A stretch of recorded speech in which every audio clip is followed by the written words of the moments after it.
Marami tayong hindi alam, pero marami tayong gustong malaman. Kaya ang tanong, alam mo ba? Alam mo ba na ang Department of Science and Technology ay bumuo ng isa sa mga kauna-unahang train sa ating bansa? Kung dati ay umaasa tayo sa teknolohiya ng ibang bansa para sa ating train system, ipinakikilala ngayon ang hybrid train, isang train na totally gawang Pinoy.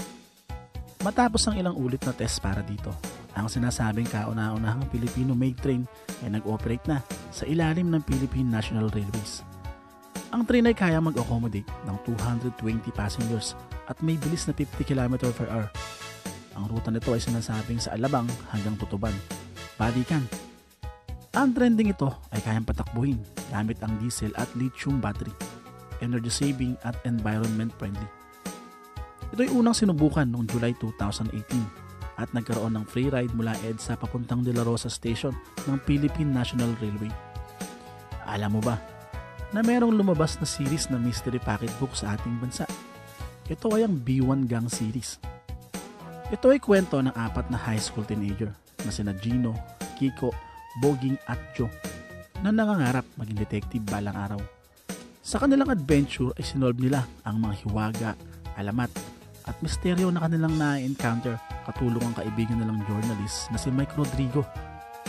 Ilan sa mga series ng librong ito ay ang mga sumusunod: Ang Halimaw sa Wawa, Lihim ng Batong Ligaw, Ang Lihim ng Dilim, Hiwaga ng Nawawalang Agila, Ribulto sa Bahay na Bato, Misteryo sa Libingang Yungib, Maskara ni Longino, Wildlife Detectives, Mata ng Diablo, Aswang sa Hating Gabi, Diwata ng Bulkan, at Sumpa ng Mongbaki.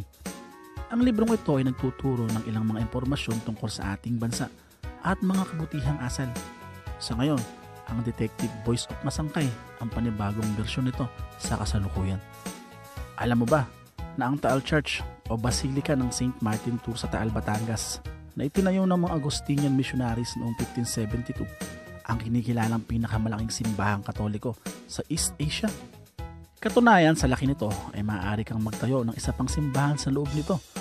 Nawasak ang simbahan nang pumutok ang kinikilalang pinakamaliit na aktibong bulkan na Taal noong 1754. Pero agad naman itong ipinagawa, ngunit muling nasira nang magkaroon naman ng malakas na lindol noong 1849.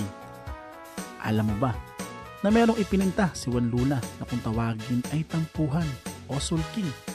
Ito ay isang 1895 classic oil canvas paint. Ito ay nagpapakita ng isang Pilipinong lalaki at isang Pilipina na may LQ. Ang magkasintahan na nasa sala ng isang bahay na bato ay nagkakatampuhan. Ang lalaki ay nakatingin sa labas sa kapis na bintana, samantalang ang babae naman na naka-Maria Clara gown ay nakatingin lamang sa sahig ng bahay. Ayon kay Rosalinda Orosa, ang lalaki dito ay si Ariston Bautista Lim, na kaibigan ni Luna at mag-aaral ng medisina sa Europa. At ang babae naman ay si Emilia Trinidad, na sinasabing ni Nuno ng unang nagmay-ari ng painting na ito, na siya rin daw ang modelo ni Luna sa kanyang obrang La Bulaqueña. Alam mo ba, nang maging pare itong si Padre Jose Burgos, ang unang ibinigay na paroko sa kanya ay ang Katedral ng Maynila. Siya ay naging aktibong kasapi ng kilusan na pinamumunuan ni Padre Pedro Pelaez.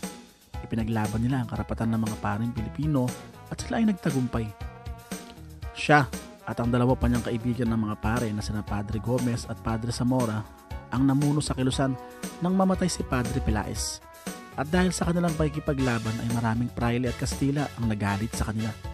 Kaya naman nung magkaroon ng Cavite Mutiny ay isinangkot sila sa kaguluhan.